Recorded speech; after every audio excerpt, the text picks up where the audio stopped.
Que faire si je m'estime victime de harcèlement moral ou sexuel au travail?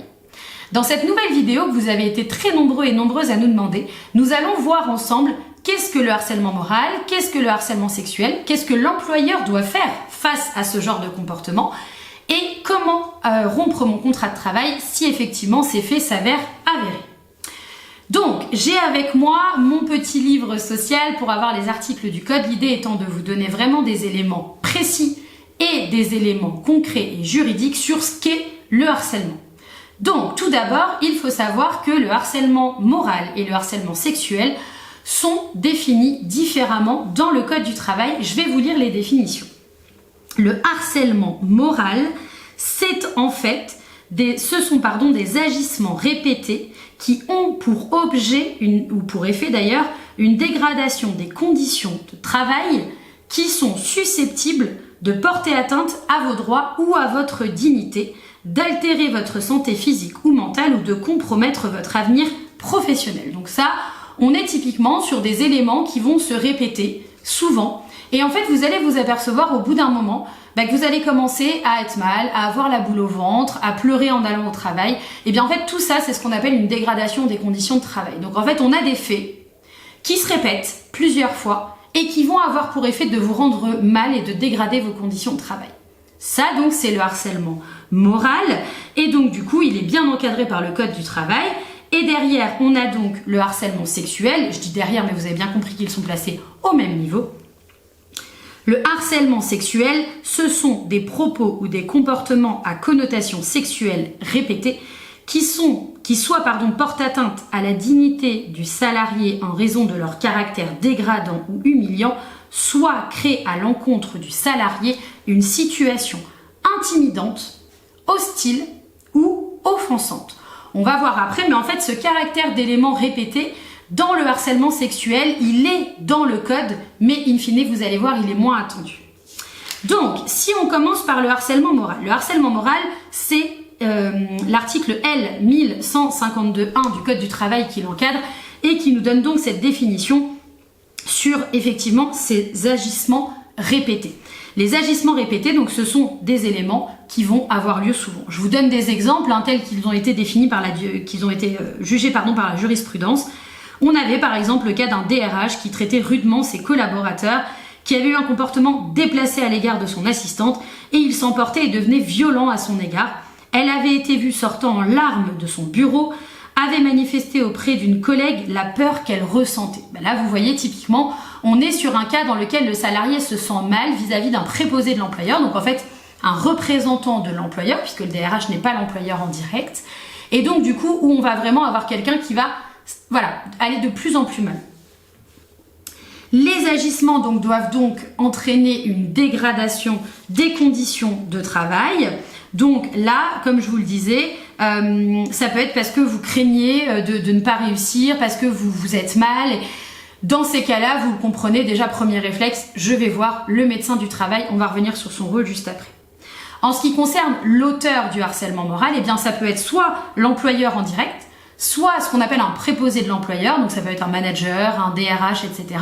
Mais ça peut être aussi un collègue et ça peut être aussi un tiers à l'entreprise, un client, un fournisseur, un partenaire et en tout cas quelqu'un avec lequel vous travaillez dans le cadre de votre travail. En ce qui concerne le harcèlement sexuel, lui il est encadré par l'article L 1153-1 du Code du travail et donc là on est vraiment sur une atteinte sexuelle qui va porter atteinte à la dignité du salarié. D'accord ? Je vous donne par exemple, on peut avoir un exemple, ça peut être quelqu'un qui essaye d'avoir des éléments, qui essaye d'avoir des relations de nature sexuelle avec quelqu'un. Attention, il faut que le comportement incriminé ait pour effet de porter atteinte à votre dignité ou de créer une situation intimidante. Attention toutefois, il n'est pas obligé dans le cadre du harcèlement sexuel que les agissements soient répétés. Une seule fois suffit à caractériser. Ça, c'est très fort.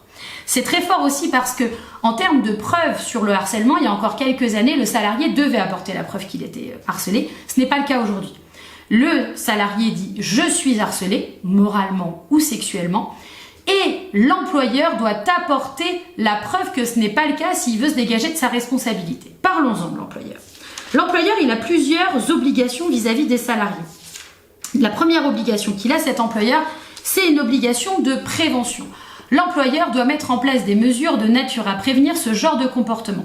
Des formations, ça peut être des réunions, ça peut être l'intervention de certains professionnels pour expliquer aux gens ce qui est admis et ce qui n'est pas admis en entreprise. Donc, à cette obligation de prévention, on rajoute une obligation de sécurité. On se rappelle, vous le savez, on en parle souvent, l'employeur a une obligation de santé et de sécurité vis-à-vis de ses salariés. Il doit atteindre un résultat dans cette obligation-là. D'accord ? C'est-à-dire que vous devez être en sécurité. Il a aussi l'obligation de sanctionner. Souvent, vous savez, je vous le dis dans mes vidéos, l'écrit. En fait, on ne prévient pas à l'oral parce qu'il nous faut des preuves si on veut aller plus loin. Il faut impérativement que vous préveniez votre employeur par écrit. Si c'est l'employeur qui vous harcèle, vous l'écrivez aussi. D'accord ? C'est important pour qu'on ait une date et qu'on ait des preuves concrètes, même si la charge de la preuve, vous l'avez compris, ne repose pas sur vous. Pourquoi ? Parce que l'employeur a l'obligation de sanctionner. Si vous dites par exemple que tel collègue vous harcèle et que vous en apportez la preuve à votre employeur, alors dans ces cas-là, votre employeur doit sanctionner. On sait aujourd'hui de jurisprudence constante que le salarié qui harcèle se rend coupable d'une faute grave, privatrice donc, comme vous le savez, d'indemnité de licenciement.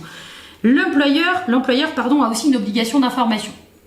Ça, c'est une obligation qui rentre dans le caractère notamment, vous savez, de l'affichage obligatoire qu'on a en entreprise. On a obligatoirement une partie relative au harcèlement.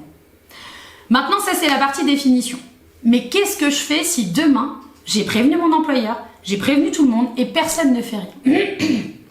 Deux dispositifs principaux existent. Alors, plein de leviers existent pour vous en termes de rupture que vous connaissez, mais il y en a deux qui concernent bien cette situation. Le premier, c'est ce qu'on appelle la prise d'acte. La prise d'acte, c'est lorsque le salarié s'aperçoit que l'employeur n'a pas rempli ses obligations, notamment en matière de santé et de sécurité, vous l'avez compris sur ce thème-là. Il a prévenu l'employeur n'a rien fait, le médecin du travail a alerté, l'employeur n'a quand même rien fait, etc. Il envoie un courrier disant à l'employeur qu'il prend acte de la rupture de son contrat de travail. Grosse difficulté sur ce point, c'est au conseil des prud'hommes de trancher et de dire si effectivement la prise d'acte était légitime ou si la prise d'acte n'était pas légitime. Attention, s'il détermine que la prise d'acte n'était pas légitime, votre départ de l'entreprise va s'assimiler à une démission, donc vous le savez, privatrice d'indemnité de préavis et bien évidemment de chômage. On a le deuxième cas qui est, à mon sens, le plus protecteur, c'est ce qu'on appelle la résiliation judiciaire. Là, c'est quand vous allez demander au conseil des prud'hommes de rompre lui-même le contrat de travail parce que ces faits sont avérés. Donc là, vous allez devoir effectivement avertir le conseil des prud'hommes et l'employeur devra prouver que vous n'avez pas été harcelé.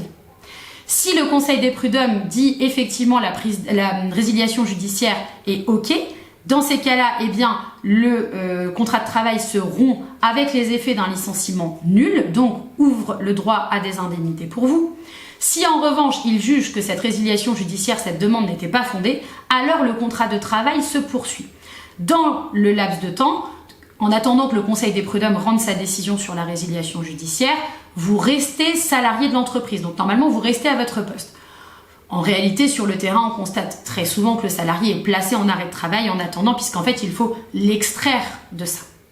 Ce que je vous conseille, moi, aujourd'hui, si demain, vous êtes victime de harcèlement, commencez à tout noter. Vous notez les jours, vous notez les faits, vous notez la date exacte, vous notez qui était présent, vous notez ce qui s'est dit, ce qui s'est passé. Vous gardez au maximum d'éléments vers vous. Deuxième élément, vous alertez le médecin du travail avec ces éléments. Le médecin du travail a l'obligation de prévenir l'employeur et l'employeur a l'obligation de répondre à cette alerte. Sinon, il manque à son obligation de santé et de sécurité. Et troisièmement, vous vous extirpez de cette relation de travail qui devient pour vous toxique et vous êtes soit placé en arrêt de travail parce que votre médecin traitant considère qu'il le faut et en deuxième temps, vous demandez la rupture de votre contrat de travail. Vous pouvez aussi faire appel à la médiation. Dans ces cas-là, vous demandez à un médiateur d'intervenir pour régler le problème entre vous et l'autre partie. Et il faut en revanche que le médiateur soit accepté par les deux parties. Si vous avez le moindre problème, rappelez-vous, Les coordonnées de la médecine du travail sont sur les panneaux d'affichage obligatoires et l'employeur n'est pas informé du fait que vous avez recours à la médecine du travail. J'espère que ce thème est beaucoup plus clair pour vous et je vous souhaite à tous bon courage.